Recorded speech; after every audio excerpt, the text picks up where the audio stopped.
Here are 3 players I'm looking to sell after 2 weeks of fantasy football, and I think this might be one of our best chances to sell our former wide receiver 1. He's number 1 on this list. But first, Quentin Johnston. Quentin Johnston leads the Chargers wide receivers in fantasy points. He's averaging 20.4 fantasy points a game. That makes him the wide receiver 7 through 2 weeks. That's not going to stick, okay? Especially when he has 2 other wide receivers on the same team with a higher target share than him. Ladd McConkey's also going to get way more involved as the season goes along. I would probably throw out some offers for him too, but the big plays for Quentin Johnston aren't going to come every single week. They're going to be there, and he'll continue to be very viable as a fantasy starter, but more of a boom-bust guy. His 8.3 fantasy points over expected is the highest of any wide receiver through 2 weeks, and I would take advantage of that now. He's probably at peak value.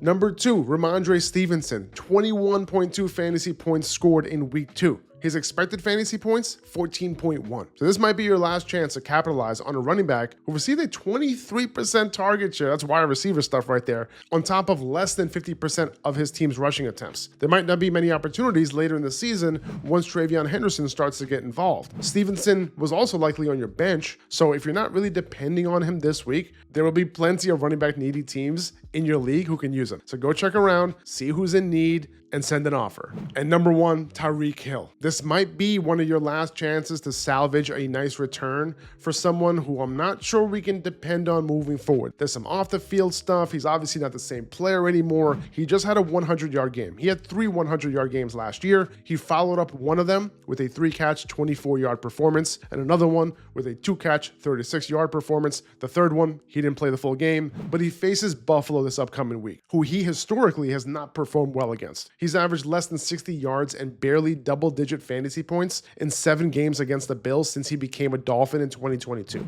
I'd rather sell high now before his value potentially takes another dip this upcoming week. This video is brought to you by Xfinity and its 5-year price guarantee. 1 monthly price set for 5 full years of reliable Wi-Fi with no strings attached, no mid-season price hikes, no scrambling to adjust, just peace of mind knowing your connection and your cost will go the distance. Sports can be undeniable, but your internet price doesn't have to be. One price, 5 years, guaranteed.